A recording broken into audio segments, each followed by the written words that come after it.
رسول اللہ صلی اللہ علیہ وسلم کی جو باتیں ہم تک پہنچی ہیں روایات کی صورت میں، اس میں دو روایات ہیں۔ ایک روایت یہ ہے کہ رسول اللہ صلی اللہ علیہ وسلم نے فرمایا لو کان بعدی نبی لکان عمر، اور ایک دوسری روایت ہے جس میں رسول اللہ صلی اللہ علیہ وسلم نے فرمایا ہے کہ لقد کان فی من قبل من بنی اسرائیل رجال یتکلمون من غیر ان یکون انبیاء فإن یکن من امتی منہم احد فہو عمر۔ تو اب سوال یہ ہے کہ یہ کہا گیا ہے کہ جو پہلی روایت ہے اس میں لو کے ساتھ رسول اللہ صلی اللہ علیہ وسلم نے ایک بات کی تصریح کر دی ہے، لو تو کسی امکان وقوع کو ختم کر دیتا ہے، لیکن جو دوسری روایت ہے اس میں بتایا گیا کہ اللہ بنی اسرائیل میں غیر انبیاء سے بھی کلام کرتا تھا، وہاں پر ان کے ساتھ اس بات کو بیان کیا گیا ہے۔ تو ان جو ہے وہ کسی امکان کی کلی نفی کے لیے نہیں آتا، تو یہ بتائیے گا کہ یہ لو اور ان کا فرق کیا ہے؟ دیکھیے، عربی زبان میں اگر کے معنی میں دو لفظ بولے جاتے ہیں۔ لو ماضی سے متعلق ہوتا ہے، ان مستقبل سے متعلق ہوتا ہے۔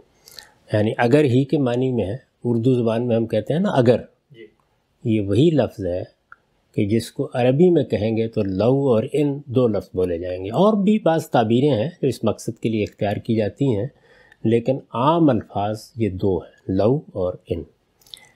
اب اردو میں چونکہ بالعموم ایک ہی لفظ استعمال کیا جاتا ہے، ماضی کے لیے بھی اور استقبال کے لیے بھی، اگر، تو آپ اردو جملوں سے سمجھ لیں کہ بات کیا ہے۔ میں آپ سے یہ کہتا ہوں کہ اگر میں لاہور جاتا تو بادشاہی مسجد دیکھتا، یہ میں نے ماضی کا صیغہ استعمال کیا۔ اگر میں جاتا، اگر میں گیا ہوتا، ماضی سے متعلق بات ہے نا، یعنی میں اپنے پچھلے معاملے کو بیان کر رہا ہوں، تو اس کا مطلب یہ ہے کہ نہ میں گیا ہوں نہ میں نے بادشاہی مسجد دیکھی۔ تو جو ایک روایت ہے جس میں یہ کہا گیا ہے کہ اگر میرے بعد کوئی نبی ہونا ہوتا کسی پیغمبر کو تو وہ عمر ہوتے، تو گویا یہ بتا دیا کہ نہ ہونا ہے نہ عمر ہوں گے۔ نہ میں لاہور گیا نہ میں نے بادشاہی مسجد دیکھی، یہ بالکل وہی بات ہو گئی۔ اب آپ استقبال کے لیے اسی لفظ کو استعمال کریں، یعنی مستقبل، فیوچر کے لیے، تو کیا کریں گے کہ اگر میں لاہور گیا تو بادشاہی مسجد دیکھوں گا۔ ٹھیک، اب گیا تو اس کا مطلب یہ ہے کہ امکان ہے کہ جائیں، یہ اس بات پر دلالت نہیں کرتا، امکان پر دلالت کرتا ہے۔ یعنی یوں نہیں ہے کہ جیسے ہی میں یہ جملہ بولوں گا تو اب اس کا مطلب یہ ہے کہ میں تو لاہور جاؤں گا ہی، یا میرا لاہور جانا طے ہو گیا ہے، یا اب لاہور جانے کا معاملہ ایسا ہے کہ جس کی نفی نہیں کی جا سکتی۔ اس میں جو امکان ظاہر کیا گیا ہے، اگر میں گیا، اگر میں جاؤں گا، تو اگر میں جاؤں گا جب آپ بولتے ہیں تو عربی میں اس میں ان بولیں گے۔ تو اس وجہ سے عام آدمی یہ خیال کرتا ہے کہ معلوم نہیں یہ کیا پیچیدہ بحث ہمارے سامنے آ گئی، یہ بڑی سادہ سی بات ہے۔ اب ظاہر ہے کہ ایک روایت میں لو استعمال ہوا ہے، دوسرے میں ان استعمال ہوا ہے، تو گویا ان سے یہ استدلال کیا جا سکتا ہے کہ رسالت مآب صلی اللہ علیہ وسلم نے نفی نہیں کی، امکان کا اظہار کر دیا ہے۔ یعنی اگر ایسا ہوا، کوئی شخص یہ استدلال کر سکتا ہے، کوئی شخص یہ استدلال کر سکتا ہے۔ تو اگر اتنی بات کوئی آدمی کہتا ہے تو وہ اصل میں اسلوب کی حد تک بات ٹھیک ہے، یعنی یہ بالکل صحیح ہے کہ جب میں نے یہ کہہ دیا کہ اگر میں کبھی گیا ہوتا لاہور تو میں نے بادشاہی مسجد دیکھی ہوتی، تو یہاں تو اصل میں ماضی میں جانے کی بھی نفی ہو گئی، بادشاہی مسجد کو دیکھنے کی بھی نفی ہو گئی۔ لیکن اگر جملہ یہ ہے کہ اگر میں لاہور جاؤں گا، اگر کبھی جاؤں گا تو بادشاہی مسجد دیکھوں گا، تو یہاں ظاہر بات ہے کہ یہ امکان موجود ہے کہ میں جاؤں گا دیکھ لوں گا۔ اب یہ بات کون کہہ رہا ہے؟ یہ خدا کا آخری پیغمبر کہہ رہا ہے۔ یعنی آخری پیغمبر کا مطلب جانتے ہیں کیا ہے؟ یعنی خدا کا رشتہ اب ختم ہو رہا ہے دنیا کے ساتھ۔ جس نے یہ خبر دینی تھی خدا کی طرف سے کہ کیا ہونے والا ہے، وہ آخری شخصیت دنیا سے جا رہی ہے۔ تو سوال یہ ہے کہ جس امکان کا آپ نے ذکر کیا تھا، کیا اپنی پوری زندگی میں پھر آپ نے اس امکان کو اس بات میں بدلا؟ یعنی دنیا سے جانے سے پہلے اب کوئی اور تو خبر دینے نہیں آئے گا نا، آپ نے ہمیں خبریں دیں اپنے بعد کے بارے میں، میرے بعد ایک اس طرح کی حکومت قائم ہوگی، یہ تغیرات آئیں گے، یہ تبدیلیاں آئیں گی، اسی طرح قیامت کی علامات بیان کیں، دنیا میں بعض جو بڑے واقعات اس امت کے ساتھ ہونے والے تھے ان کا ذکر کیا، جو فتنہ کبریٰ آپ کے بعد پیدا ہوا اس سے متعلق ہدایات دیں، تو یہ بتایا کہ یہ تمہارے ساتھ ہوگا۔ تو یہ تو بہت بڑی بات تھی کہ اگر رسالت مآب صلی اللہ علیہ وسلم کے بعد آسمان سے کوئی رشتہ بھی قائم رہنے والا تھا کسی شخص کے ساتھ تو آپ بتاتے کہ یہ ہوگا۔ تو اس میں اس بات نہیں ہے، امکان کا ذکر کیا آپ نے کہ اگر ایسا ہوا۔ اب ظاہر ہے کہ جب یہ آپ نے فرمایا تو کب فرمایا؟ کیا اس وقت آپ کے لیے ختم نبوت کی یہ پوری بات واضح کر دی گئی تھی؟ یعنی نبوت آپ پر ختم ہو جائے گی، یہ تو پرانے صحیفوں سے بھی واضح تھا، یہ قرآن مجید کی تصریحات سے بھی واضح تھا۔ اس کے بارے میں تو یہ باور نہیں کیا جا سکتا کہ رسالت مآب صلی اللہ علیہ وسلم جب دنیا میں تشریف لائے تو آپ نہیں جانتے تھے کہ آپ آخری نبی ہیں، آپ جانتے تھے، آپ کو معلوم تھا کہ خدا کی آخری حجت آپ کے ذریعے سے قائم کی جا رہی ہے۔ تو بحث یہ نہیں ہے، یہ کہ میرے بعد کیا نبوت محض ایک منصب کی حیثیت سے ختم ہو رہی ہے، یا اللہ تعالیٰ کی طرف سے جو یہاں لفظ آپ نے استعمال کیا تحدیث، بات کرنے کا رشتہ ہی ختم ہو رہا ہے۔ تو اگر یہ رشتہ رسالت مآب صلی اللہ علیہ وسلم نے بعد میں واضح کیا کہ ختم ہوا یا نہیں ہوا، تو سوال یہ ہے کہ استدلال امکان سے کیا جائے گا یا آپ کی اس تصریح سے کیا جائے گا؟ یعنی کسی موقع پر آپ نے یہ فرمایا کہ اگر میرے بعد، یعنی یہ تو اس سے بھی واضح ہے کہ نبوت ختم ہو گئی، البتہ جو لوگ نبی نہیں ہوتے تھے ان سے بھی اللہ تعالیٰ کبھی بات کر لیتے تھے ماضی میں، یعنی میری بعثت سے پہلے جب نبوت کا سلسلہ جاری تھا تو اللہ تعالیٰ کبھی کبھی غیر نبیوں سے بھی بات کر لیتے تھے۔ اس کو تحدیث کے لفظ سے رسول اللہ صلی اللہ علیہ وسلم نے ادا کیا۔ یہ جو لفظ استعمال ہوا روایت میں وہ محدثون ہیں جن سے بات کر لی جاتی تھی۔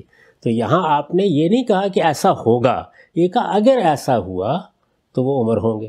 اب دو چیزیں دیکھیے، دوسری روایت میں آپ اعلان فرما رہے ہیں کہ میرے اوپر صرف نبوت ختم نہیں کی گئی بلکہ نبوت کی حقیقت ختم کر دی گئی۔ یہ بہترین موقع تھا نا کہ آپ یہ بتاتے کہ نہیں تحدیث باقی ہے، یعنی اس بات تو تب کرنا تھا۔ اب کس میں یہ ہمت ہے کہ وہ کہے کہ جس چیز کے بارے میں پیغمبر نے یہ کہا تھا کہ اگر ایسا ہوا، تو اگر ایسا ہوا میں تو امکان کا ذکر ہو رہا ہے کہ اگر اللہ نے یہ فیصلہ کیا، اب کون بتائے گا کہ یہ فیصلہ اللہ نے کر دیا ہے؟ تو رسالت مآب صلی اللہ علیہ وسلم نے پھر اس کے بعد وضاحت کر دی اس بات کی، ظاہر ہے کسی دوسرے موقع پر فرمایا ہوگا کہ لم یبق من النبوۃ الا المبشرات، نہیں، نبوت کی حقیقت ہی ختم ہو گئی۔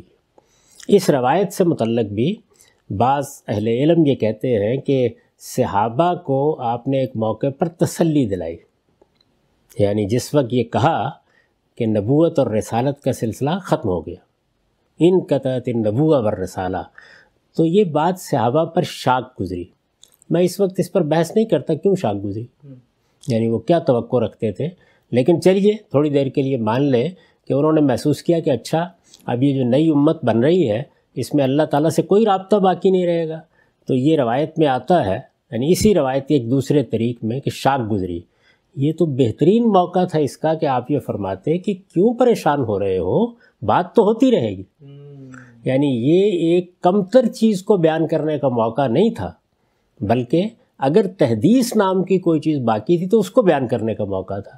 تو حضور نے فرمایا کہ نہیں، کوئی چیز باقی نہیں، اب یہ سارے معاملات ختم ہو گئے، اور اس موقع پر فرمایا کہ صرف مبشرات باقی رہ گئے۔ اس میں بھی صحابہ نے پوچھا ہے، ظاہر ہے کہ وہ جاننا چاہتے ہیں کہ مبشرات کی کیا صورت ہوگی، تو آپ فرما سکتے تھے کہ اللہ تعالیٰ کسی کو کوئی بشارت دے دے۔ آپ نے یہ نہیں کہا، آپ نے فرمایا الرؤیا الصالحہ، نہیں، صرف خواب کے ذریعے سے اس طرح کی کوئی بشارت مل جائے اس کا دروازہ بند نہیں کیا گیا۔ تو اس لیے جب رسالت مآب صلی اللہ علیہ وسلم کی نسبت سے ہم کوئی بات بیان کریں گے تو اگر ایک جگہ آپ نے امکان کا ذکر کیا تو دوسری جگہ آپ نے اس کی نفی کر دی۔ تو آپ ہی نے یہ بتانا تھا کہ وہ جو میں نے کہا تھا کہ اگر ہوا تو ہوگا، یہ آپ ہی بتائیں گے نا، اب اور کون بتائے گا؟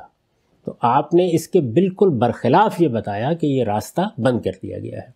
میں آپ سے یہ عرض کروں کہ یہ راستہ ہر لحاظ سے بند ہونا ضروری ہے۔ میں ایک چیز کی طرف توجہ دلاؤں گا آپ کو۔ قرآن مجید یہ کہتا ہے کہ جس وقت قرآن کے نزول کا فیصلہ کیا گیا تو جنات اس سے پہلے کچھ آسمان کے قریب جا کے سن گن لے لیتے تھے۔ فرشتے جب اللہ تعالیٰ کا حکم لے کے آتے تھے تو کہیں نہ کہیں بیٹھ جاتے تھے اور کوئی بات سن لی، کوئی چیز اچک لی، کچھ نہ کچھ ان کو معلومات ہو جاتی تھی۔ اس سے ان کا کاروبار چلتا رہتا تھا۔ یہ جو کہانت کا کاروبار ہے یہ سارا اسی پر چلتا ہے۔ وہ اپنے عاملوں سے کچھ رابطے کر لیتے تھے۔ اس کی تصویر کھینچی ہے قرآن مجید نے کہ ایک ربط جنوں کے لوگوں کے ساتھ اور انسانوں میں سے کچھ لوگوں کے ساتھ رہتا تھا۔ لیکن جیسے ہی قرآن کے نزول کا فیصلہ کیا گیا تو خود جنات کی یہ شہادت قرآن میں نقل ہوئی ہے کہ اب ہمیں کھدیڑ دیا جاتا ہے، پہرے لگا دیے گئے، ہر طرف سے راستے بند کر دیے گئے ہیں۔ تو جس طرح قرآن کے نزول کے وقت وہ راستے بند کرنے ضروری تھے، اسی طرح قرآن مجید نازل ہو گیا، پیغمبر پر نبوت ختم کر دی گئی، تو اب کوئی راستہ کیسے کھلا رکھا جا سکتا تھا؟ تو رسول اللہ صلی اللہ علیہ وسلم نے اگر ایک موقع پر امکان کا ذکر کیا تو یہ آپ ہی تھے کہ جن کو بتانا تھا کہ کیا پھر وہ امکان کوئی ہے؟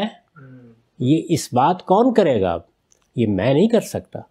تو یہ عجیب بات ہے کہ ہم یہ کہیں کہ ایک موقع پر حضور نے یہ فرمایا تھا، اس لیے کہیں سوئی کے برابر جگہ تو ہے، کہیں سے بات ہو جائے گی۔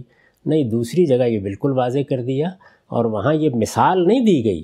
اگر آپ اسی روایت سے استدلال کریں کہ صحابہ پر شاک گزرا تو یہاں تو اصل میں اوپر کی بات بیان کرنی چاہیے تھی نا۔ یہ کہنا چاہیے تھا کیوں پریشان ہو رہے ہو، باتیں بھی ہوں گے، فرشتوں کو بھی دیکھو گے، تم زیارتیں بھی کرو گے، ان سے اقتباس بھی کرو گے، ملائے اعلیٰ کے حال بھی تم پر کھولے جائیں گے، کائنات کے ساری چیزیں بھی تمہیں دکھائی جائیں گی۔ یہ کہنا چاہیے تھا نا، آپ نے ایسی کوئی بات نہیں کہی۔ تو اس لیے ساری باتوں کو سامنے رکھنے کے بعد یہ بالکل واضح ہو جاتا ہے کہ یہ دروازہ پوری طرح بند کر دیا گیا ہے، اور اس کو پوری طرح ہی بند ہونا چاہیے تھا۔ چنانچہ اب اس کا کوئی امکان نہیں۔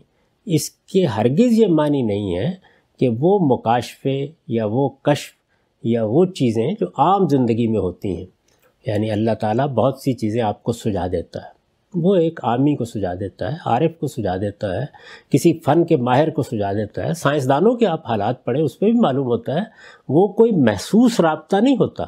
یعنی اللہ تعالیٰ باقاعدہ طریقے سے کلام کرے، دیکھیے اس کی صورتیں قرآن نے بیان کی ہیں کہ کسی انسان کے ساتھ اللہ اگر کلام کریں گے تو ان صورتوں میں کریں گے، وہ بیان کی ہے نا۔ ان صورتوں میں سے ہر صورت ختم ہو گئی، اس لیے کہ وہ صورتیں اللہ تعالیٰ نبوت کے معاملے ہی میں اختیار کرتے تھے۔ تو یہ بات اس میں کوئی شبہ نہیں کہ ایک امکان کو ظاہر کرتی تھی، لیکن اس امکان کو واقعہ بنانا کس نے تھا؟ میں نے، آپ نے، کسی مجتہد نے؟ یہ اسی ہستی کو بنانا تھا جس نے یہ بات کہی، تو اسی ہستی نے اس کی نفی کر دی، تو اس لیے معاملہ ہمیشہ کے لیے ختم ہو گیا۔